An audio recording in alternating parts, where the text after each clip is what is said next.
আপেলের ঘটনা, এই ঘটনা থেকে আমার মায়েদের জন্য শিক্ষা, বাপ মা কেমন হলে সন্তান ভালো হবে। এখানে আমার অনেক মায়েরা আছেন যাদের গর্ভে থেকে কিছু কিছু ছেলে হয় যারা ডাক্তার মাস্টার, কিছু ছেলে হয় যারা হাফেজ কারি মাওলানা আলিম উলামা হয়, আবার কিছু মায়ের গর্ভে থেকে সন্তান হয় গুন্ডা আর মুস্তান। তাহলে একই মায়ের গর্ভে এতগুলো সন্তান জন্ম নেয়, তাহলে বাপ মা কেমন হলে সন্তান ভালো হবে, এই গজল থেকে আমরা শিক্ষা নেব। হযরতে বড় পীর আব্দুল কাদের জিলানী রাহমাতুল্লাহ আলাইহি, তানার আব্বাজানও ছিলেন একজন মস্ত বড় আল্লাহর ওলি।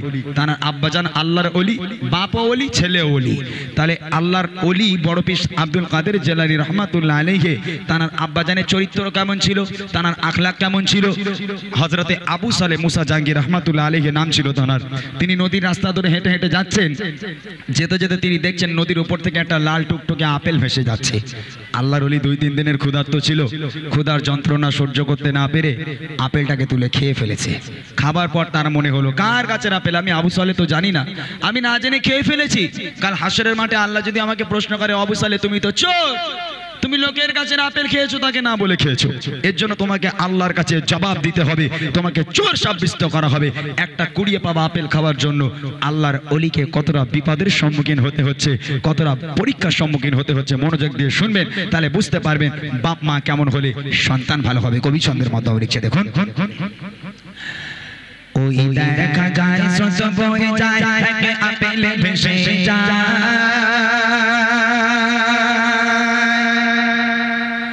আল্লাহর বলে আবু সালে মুসা সেই আপেল খেয়ে না।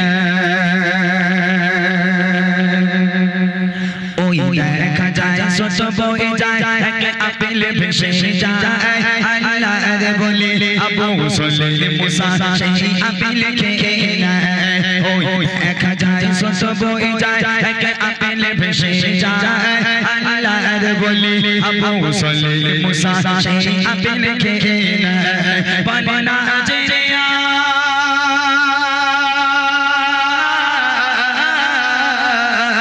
বলে না যে ফল খেয়েছে কাকার বাগানে, বলে না যে ফল খেয়েছে কাকার বাগানে, আল্লাহর বলে আবু সালে মুসা যায় তাহার সন্ধানে, আল্লাহর বলে আবু সালে মুসা যায় তাহার সন্ধানে।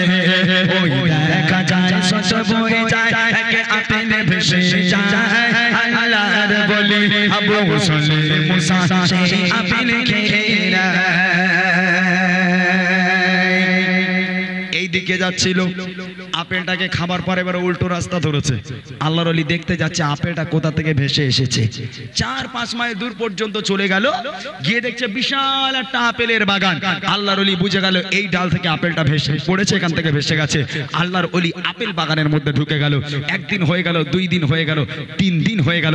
আপেল বাগানের মধ্যে আল্লাহর ওলি বসে বসে পাহারা দিচ্ছে, কখন মালিক আসবে, কেন তার কাছে ক্ষমা চাইবে। কবি লিখছে, দেখেন। সারা দিন চলতে থাকে নদীর পথ ধরে, দেখে একটি গাছের ডাল ঝুলে রয় নদীর উপরে। সারা দিন চলতে থাকে নদীর পথ ধরে, দেখে একটি গাছের ডাল ঝুলে রয় নদীর উপরে। সেই গাছের মালিক আছে কোথায়, খোঁজে তাহারে, সে চাইতে ক্ষমা গেল তখন সেই মালিকের দ্বারে। বলে বিনা হুকুমে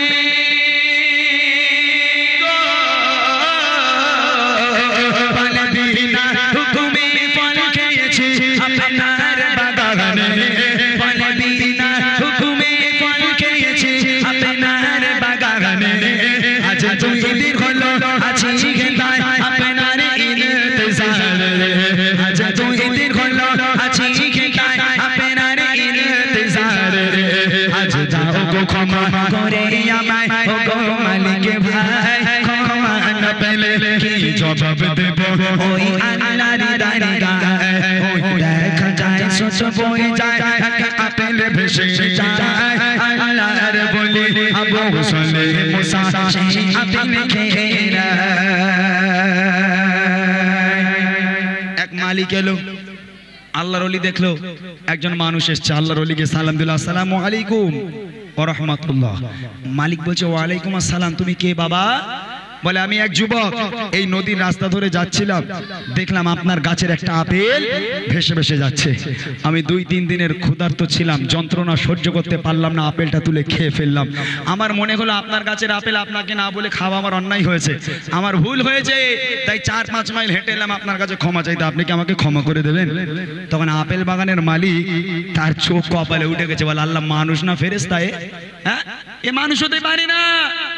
একটা কুড়িয়ে পাবা আপেল খাবার জন্য যে যুবক 4-5 মাইল হেঁটে মালিকের কাছে ক্ষমা চাইতে যায়, চারদিকুনি কথা নয়, নিশ্চয়ই আল্লাহর কোনো মাহবুব হবে, আল্লাহর কোনো ওলি বান্দা হবে, যে সে ছেলে নয়, একে একটু পরীক্ষা করতে হবে। তখন আপেল বাগানের মালিক একটু পরীক্ষা করার জন্য আল্লাহর ওলির সঙ্গে কি ব্যবহারটা করছে দেখেন, কবি লিখছে দেখেন, ওই বাগানের মালিকে ভাবে তখন নয় সাধারণ ছেলে, ইনি আগে আল্লাহ বলে তাই তো ক্ষমা চাইতে এলো ফিরে। ওই বাগানের মালিকে ভাবে তখন নয় সাধারণ ছেলে, ইনি আগে আল্লাহ বলে তাই তো ক্ষমা চাইতে এলো ফিরে। বলে করতে পারি ক্ষমা তোমায় যদি দাও কথা মনে, এই আপেল বাগানে থাকতে হবে আমারই গোলাম হয়ে। মালিক বলছে তোমাকে ক্ষমা করে দেবো বাবা, তবে আমার একটা শর্ত মানতে হবে। কি শর্ত মালিক? বলে আমার বাগানে তোমাকে গোলামি করতে হবে।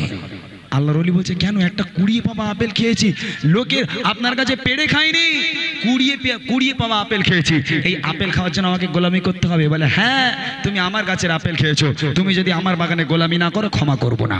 সঙ্গে সঙ্গে আল্লাহর ওলির ব্রেনটা ঢুকে গেল, একটা হলো হুকুকুল্লাহ আর একটা হলো হুকুকুল ইবাদ, একটা বান্দার হক আর একটা আল্লাহর হক। আল্লাহ তো ক্ষমা করে দেবে, দুনিয়ার বুকে যদি বান্দা তোমাকে ক্ষমা না করে স্বয়ং আল্লাহ তোমাকে ক্ষমা করবে না।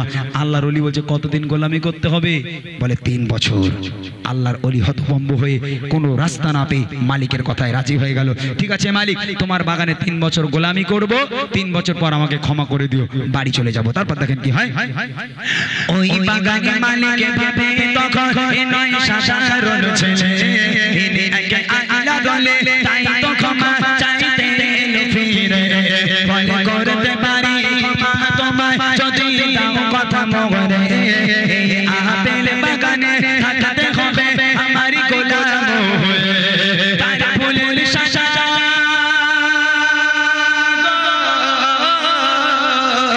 তার ফুলের সাজা মনে করে রাজি হয়ে যায়, তার ফুলের সাজা মনে করে রাজি হয়ে যায়।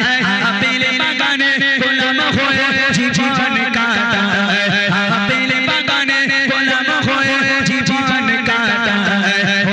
দেখা যায় সব হয়ে যায়, আপেল ভেসে যায়, আল্লাহর বলে আবু মুসলিম মুসা সেই আপেল খেয়ে নেয়। 1 বছর হয়ে গেল, 2 বছর হয়ে গেল, 3 বছর হয়ে গেল, গোলামি শেষ। আল্লাহর ঋণে আবার গেল, মালিক ক্ষমা করো, বাড়ি যাব। তখন মালিক বলছে এই খোকা তুই ভাবলি কি করে তোরা তো সহজে ক্ষমা করব? কেন মালিক, আপনি তো বলেছেন 3 বছর গোলামি করলে আপনি আমাকে ক্ষমা করে দেবেন। বিনা স্বার্থে কোনো কথা না বলে 3-3টে বছর গোলামি করেছি মালিক, আপনি আমাকে ক্ষমা করেন, আমি বাড়ি যাব। মালিক বলছে এই খোকা যদি ক্ষমা পেতে হয় আমার আরো একটা শর্ত তোমাকে মানতে হবে, যদি মানতে পারো তাহলে ক্ষমা করবো, নইলে করবো না। আল্লাহর ওলি মনে মনে করলো যাক এই লোক পাষাণ হৃদয় লোক, এই লোকের যদি একটা কুড়িয়ে পাবা আপেল খাওয়ার জন্য 3 বছর গোলামি করতে পারি, এই লোকের আরো একটা শর্ত মানতে আমার কোনো অসুবিধা নেই। বলেন মালিক আপনার কি শর্ত আছে? এবার মালিক কত কঠিন শর্ত আল্লাহর ওলিকে দিচ্ছে, দেখেন কবি লিখছে 3 বছর পরে আবার গেল মালিকের দ্বারে, বলে দাও গো ক্ষমা করে আমায় যাব ঘরে ফিরে। 3 বছর পরে আবার গেল মালিকের দ্বারে, বলে দাও গো ক্ষমা করে আমায় যাব ঘরে ফিরে।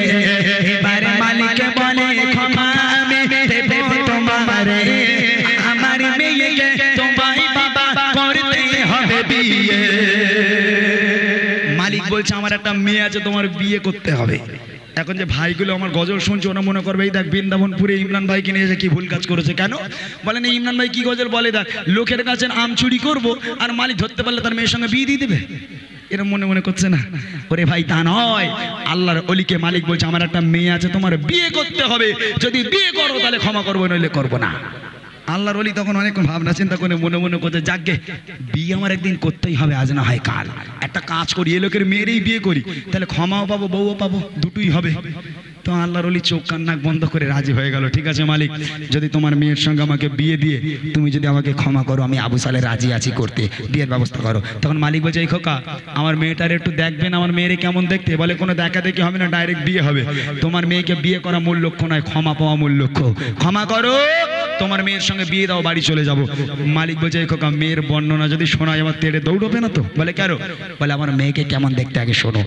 মেয়েকে কেমন দেখতে কবি লিখছে দেখেন, তিনটি বছর পরে আবার গেল মালিকের দ্বারে, বলে দাও ক্ষমা করে আমায় যাব ঘরে ফিরে।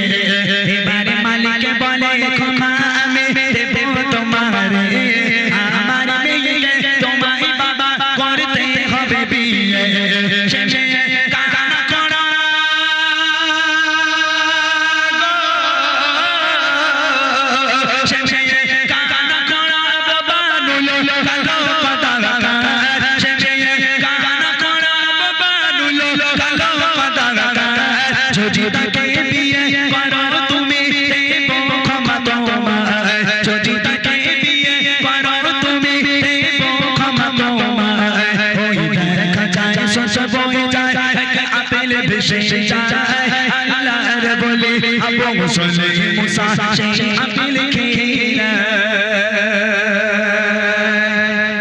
আমার মেয়ে কালো পিচের মতো, আমার মেয়ে অন্ধ, আমার মেয়ে খোঁড়া, আমার মেয়ে বোবা, আমার মেয়ে নুলো, এতটা গুণ আছে আমার মেয়ের মধ্যে, এই মেয়েটার বিয়ে করতে হবে।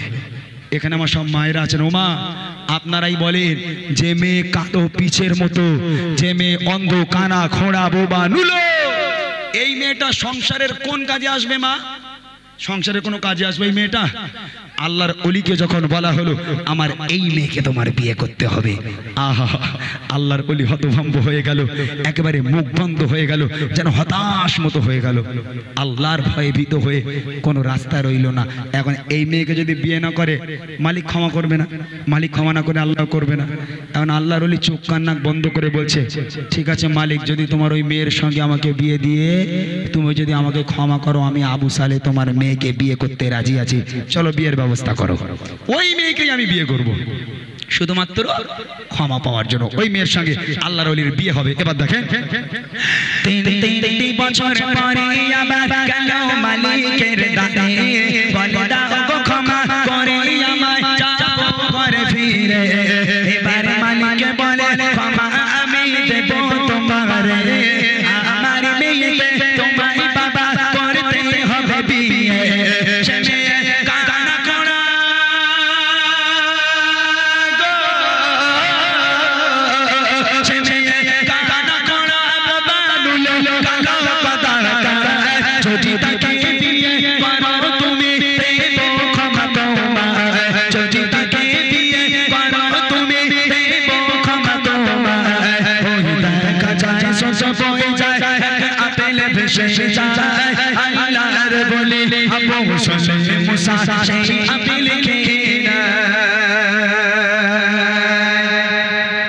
এদিকে মেয়ে, এদিকে আল্লাহর ওলি, দুজন দুই দিকে বসে আছে, বিয়ে হচ্ছে দুজনের। মেয়ে ঘোমটা দিয়ে মাথা হ্যাট করে বসে আছে, আল্লাহর ওলিও মাথাটাকে হ্যাট করে বসে আছে, কেউ কাউকে দেখলো না। মেয়েও মাথা হ্যাট করে ঘোমটা দিয়ে বসে, আল্লাহর ওলিও মাথা হ্যাট করে বসে। এ তরফে কবুল, এ তরফে কবুল, দুই হাত এক হয়ে গেল, বিয়ে সুসম্পন্ন হয়ে গেল। এবার প্রথম রাত, বাসর রাত, সুন্নতি রাত। স্ত্রী আছেন ঘরের মধ্যে, আল্লাহর ওলি আছেন বাইরে। আল্লাহর ওলি স্ত্রীর কাছে যাবেন, ঘরের মধ্যে যাবেন, দরজা নক করলো, দরজাটা খুলে গেল। আল্লাহর ওলি মাথাটাকে হ্যাট করে ডান পাটা ঘরের মধ্যে রেখে স্ত্রীকে উদ্দেশ্য করে সালাম দেয়, আসসালামু আলাইকুম ইয়া আহলাল বাইত। ঘরের মধ্যে থেকে বিবি উজাড় মনে ভালোবাসার সঙ্গে উত্তর দেয়, ওয়া আলাইকুমুস সালাম ওয়া রাহমাতুল্লাহ। জোরে বলুন না সুবহানাল্লাহ। এই সালামের উত্তর শুনে আল্লাহর ওলির কাঁপুনি শুরু হয়ে গেছে, গা থেকে ঘাম বার হতে শুরু হয়ে গেল, মাথা তুলে দেখতে পাচ্ছে না যে কার ঘরে ঢুকেছি। এখন গুটি গুটি পায় এখন স্ত্রীর কাছে গেল, গিয়ে বলছে আমার অর্ধাঙ্গিনী, আমার কলিজার টুকরা নয়নের তারা স্ত্রী, আমি আপনাকে বিয়ে করেছি বটে, তবে আমি আবু সালে এখন আপনার চেহারা দেখলাম না। আপনি যদি অনুমতি দেন, আপনি যদি আমাকে হুকুম দেন, একটা বারের জন্য আপনার চেহারা আমি দেখতে চাই। স্ত্রী বলছে আপনি আমার প্রাণপ্রিয় স্বামী, আমি আপনাকে স্বেচ্ছায় বিয়ে করেছি, আমার উপর আপনার প্রত্যেকটা অধিকার আছে, আপনি দেখতে পারেন। স্ত্রী মাথা হ্যাঁচ করেছিল, ঘোমটাটাকে সরালো। ঘোমটা সরিয়ে যখন স্ত্রী আস্তে আস্তে মাথাটাকে তুলেছে, এবার আল্লাহর ওলি স্ত্রীকে প্রথমবার দেখবেন আস্তে আস্তে মাথাটাকে তুলছেন। যেই মাথাটা তুলে স্ত্রীর চোখে চোখ রাখলো, স্ত্রীর চেহারা মোবারকখানা আল্লাহর ওলি যেই দেখলো, দেখার সাথে সাথে চোখগুলো বড় বড় আমরার মতো করে তিরিং করে লাফ মেরে ঘর থেকে দৌড়েছে। একদম দরওয়াজায় এক লাফ দিয়ে দৌড়েছে। দরওয়াজার সামনে দাঁড়িয়েছিল আপেল বাগানের মালিক, মানে শ্বশুর মশাই। তখন আপেল বাগানের মালিক চিৎকার দেয়, এই খোকা কোথায় যাচ্ছ? দাঁড়াও দাঁড়াও বাবা দাঁড়াও, আমি জানতাম তুমি পালাবে, আমি তোমার অপেক্ষায় ছিলাম দরওয়াজার কাছে দাঁড়িয়ে। বলো কি হয়েছে, পালাচ্ছ কেন? বলে আব্বা আবার একটা ভুল করে ফেলেছি। আবার কি ভুল করলে গো? বলে মনে হয় আপনার মেয়ের ঘরে ঢুকতে গিয়ে অন্য মেয়ের ঘরে ঢুকে পড়েছি। কেন? না আপনি বললেন আপনার মেয়ে বোবা। আব্বা আমি যে মেয়ের ঘরে গেলাম মেয়ে তো কথা বলে। আপনি বললেন আপনার মেয়ে কালো পিচের মতো, কানা খোঁড়া বোবা নুলো। আব্বা আমি যে মেয়ের ঘরে গেলাম এই মেয়েটাকে পরীর থেকে সুন্দর দেখতে, একবার জোরে বলুন না সুবহানাল্লাহ। তখন আপেল বাগানের মালিক হাসতে হাসতে বলেছিল, বাবা আমার মেয়েকে আমি অন্ধ বলেছি এই কারণে আজও পর্যন্ত আমার মেয়ে কোনোদিন কোনো পরপুরুষের দিকে তাকিয়ে দেখেনি। নুলো বলেছে এই কারণে ওই হাত দিয়ে কোনোদিন কোনো পরপুরুষকে এক গ্লাস পানি খাওয়ায়নি। খোঁড়া বলেছে এই কারণে ওই পায়ে হেঁটে কোনোদিন কোনো পরপুরুষের সঙ্গে ঘুরতে যায়নি। এমন মেয়েকে কার সঙ্গে বিয়ে দেব? চিন্তা করছিলাম তোমার মতন এক সৎ ছেলে আমার কাছে হাজির, একটা আপেলের দ্বারা পরীক্ষা করে আমার মেয়ের সঙ্গে তোমার বিয়ে দিলাম, ওটাই তোমার স্ত্রী। মায়েরা তাহলে বোঝা গেল বাপ মা কেমন হলে সন্তান ভালো হবে। আমার কত মা আছে যারা প্রেগনেন্ট, যারা গর্ভবতী, পেটলে নড়তে পারেন, বিশেষ করে সিরিয়াল কটাই শুরু হবে না কুকি, ওরে আল্লাহ, তা তাদের পেটের মধ্যে থেকে আব্দুল কাদের জিলানি বেরোবে না বাংলাদেশের দ্বীপ জল বেরোবে? হ্যাঁ, কবি ছন্দের মাধ্যমে লিখছে দেখেন,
জয়নাল খাঁ 30 টাকা আর শেখ বা মল্লিক 20 টাকা। ইব্রাহিম ভাই এই গজলে সন্তুষ্ট হয়ে 50 টাকা দুজন মিলে উপহার দিলেন। এবারে আপনাদের সামনে গজল পরিবেশন করতে আসবেন আরাবুল ইসলাম। আরাবুল ইসলাম ভাই তুমি চলে আসো আমাদের ডান্সের উপরে। সব মেয়েদের বলছি তোমরা বসো।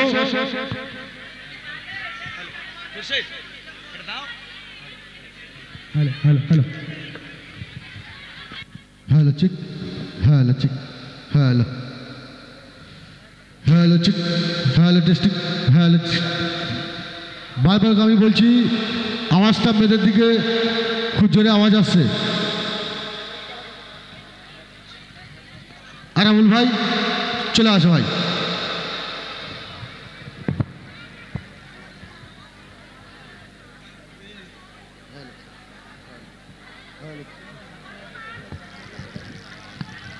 Hello, chick. Hello, hello, chick. Hello. Hello, hello, chick. Hello, hello, chick. Hello, hello, chick. Hello. Hello, chick. Hello, hello, chick. Hello, hello, hello, chick. Hello, hello, hello. ওই যে একটু ভারী হয়ে আছে ওটা একটু কাটো, ভারী। সর্বপ্রথমে জানাই সেই মহান আল্লাহ পাকের দরবারে কোটি কোটি শুকরিয়া তারপরে পরে জানাই বিশ্ব নবী পাক সাল্লাল্লাহু আলাইহি ওয়াসাল্লাম, যে নবীকে সৃষ্টি না করলে আল্লাহ পাক আসমান জমিন পাহাড় পর্বত কিছু সৃষ্টি করতেন না। সেই নবীর প্রতি জানাই কোটি কোটি দরুদ ও সালাম। তারপরে পরে জানাই এই সকল বৃন্দাবনপুর গ্রামবাসী, আমার চাচাজানদেরকে, সামনে থাকা আম্মি যান, সামনে থাকা কচি কচি বাচ্চা, সকল কমিটি ভাইদেরকে জানাই আমার বুক ভরা ভালোবাসা ও সালাম। আসসালামু আলাইকুম ওয়া রাহমাতুল্লাহি ওয়া বারাকাতুহু। তো সত্য কথা বলতে আমি এখানে এসেছি, কিন্তু আমার মা বোনেরা এত হইচই করছে, কি করে অনুষ্ঠান হবে গো? আমার মা বোনেরা একটু চুপ করেন না গো। যখন থেকে এসেছি তখন থেকেই দেখছি যে কথাবার্তা চলে যাচ্ছে, তার মধ্য দিয়ে গজল হয়ে যাচ্ছে। আর আমার এই যে খাওয়ার আলা ভাইটা, এই হকারি ভাইটা, বলো তো একটু পরে পরে ঢুকতে, 1 ঘন্টা করে বাদে বাদে ঢুকবে ভিতরে। দেখো ডিস্টার্ব করো না গজলের সময়। Hello chick, hello hello chick, hello. গম্ভীর ভাবটা একটু কেটে দাও। কোথায় গেল সে খুরশিদ ভাই? Hello chick, hello hello chick, hello hello hello chick, hello. তো যাই হোক, বাচ্চারা সব ভালো আছে তো? মাশাআল্লাহ। তো এবারে আমি যে গজলটুকু পরিবেশন করব ছোট্ট করে, পবিত্র নাতে রসুল। তারপরে আজকে আগামীকাল রক্তদান শিবির অনুষ্ঠান হয়েছে, তাই তো? রক্তদান নিয়ে একটা গজল পরিবেশন করব, এবং জানুয়ারি মাস নিয়ে বিভিন্ন ধরনের নতুন নতুন কালাম আমি এখানে এসেছি পরিবেশন করে শোনাবো। সবাই মন দিয়ে শুনবেন। তো সর্বপ্রথমে ছোট্ট করে একটি কালাম কবি ছন্দের মাধ্যমে লিখছে, দেখুন। Hello chick, hello hello hello chick, hello hello hello hello hello chick, hello. আমার আম্মি জানেরা চুপ করবেন নাকি? একটু থামবেন সব। সেই যখন থেকে অনুষ্ঠান শুরু হয়েছে তখন থেকে দেখছি হইচই। হ্যালো চিক। আর কথা বলার সময় প্লেন রাখবে একদম। হ্যাঁ ভাই। নবী আমার জান, নবী মরে প্রাণ, নবী আমার জান, নবী মরে প্রাণ, তাই তো আমি করি নবীর গুণগান, তাই তো আমি করি নবীর গুণগান। তারপরে কবি ছন্দের মাধ্যমে লিখছে, দেখুন। ওই আরশ থেকে খবর এলো মক্কা মদিনায়, ওই আরশ থেকে খবর এলো মক্কা মদিনায়, আজ নূরের পুতুল তৈয়ারি রাসূল এলো দুনিয়ায়, আজ নূরের পুতুল তৈয়ারি রাসূল এলো দুনিয়ায়, যার মুখের হাসি বিশ্ববাসীর মন কেড়ে নেয়, যার মুখের হাসি বিশ্ববাসীর মন কেড়ে নেয়, যার নামে তোবা করলে খোদা কবুল করে নেয়, যার নামে তোবা করলে খোদা কবুল করে নেয়। আল্লাহ পাক কথা বলার সময় ভাই প্লেন রাখবে। কথা বলার সময় কোনো ইকো থাকবে না, বুঝতে পেরেছো? হ্যালো। কথা বলার সময় প্লেন, আর যখন শুরু করব তখন আবার ইকো দিয়ে দেবে। Hello chick, hello. আল্লাহ পাক আমার আপনার রসুলকে কেমন মর্যাদা, কেমন মার্তাবা দিয়েছে, সেই উদ্দেশ্য করে কবি লিখছে, দেখুন। ওই আকাশে বাতাস, পাহাড়ে নদী আর সাগরের ঢেউ, ওই আকাশে বাতাস, পাহাড়ে নদী আর সাগরের ঢেউ, বলে মোহাম্মদের মতো নবী আর হবে না কেউ, বলে মোহাম্মদের মতো নবী আর হবে না কেউ। এই জমিন বলে মাটি যখন নবীর ছোঁয়া পায়, এই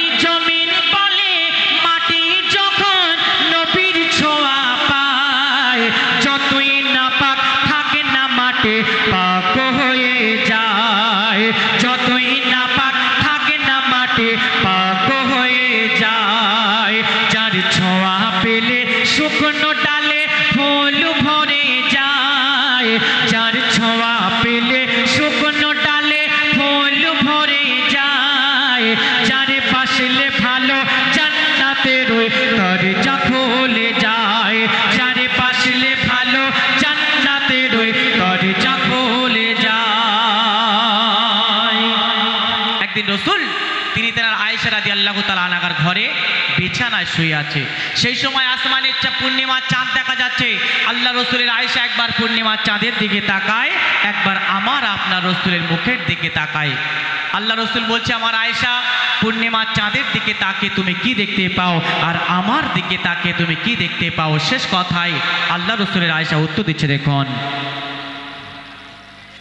একদিন বিছানাতে শুয়েছিল নবী দয়াময়, একদিন বিছানাতে শুয়েছিল নবী দয়াময়। মা আয়েশা নবীর দিকে আর চাঁদের দিকে তাকায়, মা আয়েশা নবীর দিকে আর চাঁদের দিকে তাকায়। তখন নবী বলে, এমন করে কি দেখো বারে বারে?